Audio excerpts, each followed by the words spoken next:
संवाद में साहब ने काल पुरुष पर एक बात कही, थोड़ा उस पर ध्यान दें। कह रहे हैं किस तरह से ये सभी जीव काल पुरुष की उपासना में लगे हैं। बड़ा साफ साफ बोला साहब ने, बड़ा सहज बोला। तीन लोग जो काल सजावे ताको सब जग ध्यान लगावे। कह रहे हैं जो काल पुरुष इस तीन लोक में सबको जन्म मरण के बंधन में रखा हुआ है, सभी उसी का ध्यान कर रहे हैं। कबीर साहब ने यथार्थ में भक्ति क्रांति को सृजित किया, सबके समीकरण चेंज कर दिए। निराकार जय वेद बखाने, सोई काल कोई भेद न जाने।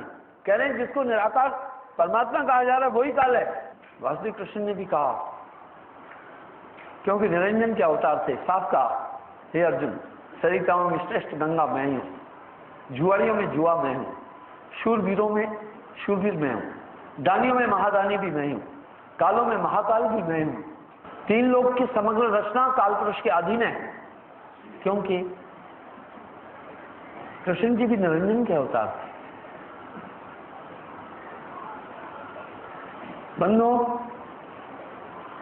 निराकार जय वेद बखाने, सोई काल कोई मरम न जाने, तिनकर सुत आहे त्रिदेवा, सब जग करे ताहे की सेवा। उन्हीं के पुत्र ही त्रिदेव हैं निरंजन के, सब जग उन्हीं की सेवा में है।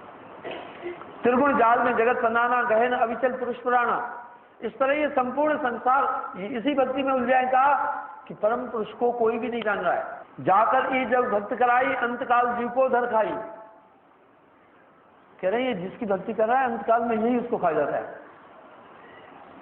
सबे जीव सत्पुरुष के आई, यम दे धोख फंदाइस ताई। शायद कह रहे हैं समस्त जीव परम पुरुष के हैं, लेकिन काल पुरुष ने सबको भ्रम में डाल करके फंदाया हुआ है। प्रथमे भय असुर यमराई, बहुत कष्ट जीवन कहलाई। दूसर कला काल कुंधारा, धर अवतार असुर संगारा। जीवन बहु विधकीन पुकारा, रक्षा कर बहु करे पुकारा। जीव जाने या धनी हमारा, दे विश्वास तुम करे धरे अवतार। प्रभुता देख किन विश्वासा, अंतकाल तुम करे निराशा। इस तरह लोगों ने सोचा यही हमारे रक्षक। कबीर साहब ने बड़ा साफ साफ कहा, जो रक्षक रह जीनत नाई, जो भक्षक चाहे ध्यान लगाई। इस तरह तत्काल में जितने भी पीर पैगंबर ऋषि मुनि तपस्वी सिद्ध साधक खट रशन सब काल पुरुष में तक भक्ति किए। जाए निरंजन माहे समाये, आगे का कोई भेद न पाए। और काल पुरुष का पूरा राज्य शरीर के अंदर है। मन ही निरंजन, मन ही ओंकार, मन ही है करतारा। मन के रूप के विषय में मैंने कई बार बोला है, इसलिए मन की ये विराट शक्तियां इंसान के अंदर में समाई हुई है। काम, क्रोध, लोभ, मोह, अहंकार आदि। बड़ी बड़ी तपस्वियों ने इनको नियंत्रित नहीं किया, ये काबू भी नहीं आएंगे। शायद करें यही आत्मा को बांधे हैं। आखिर आप सोचे तो सही कि शैतानी ताकत के हाथ में हम सब हैं या नहीं। ये आत्मदेव निर्लेप हैं, तत्व रहित हैं, नित्य हैं, सत्य हैं, इंद्रियों से परे हैं, मन बुद्धि चित्त अहंकार से परे है। ऐसा आत्मदेव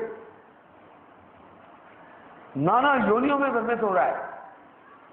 कभी चींटी, कभी मक्खी, कभी मच्छर, कितना कष्ट ये आत्मदेव कितना कष्ट उठा रहा है। आत्मा का दोष क्या है? काम, क्रोध, लोभ, मोह, अहंकार मनुष्य के अंदर बैठकर अपना काम कर रहे हैं।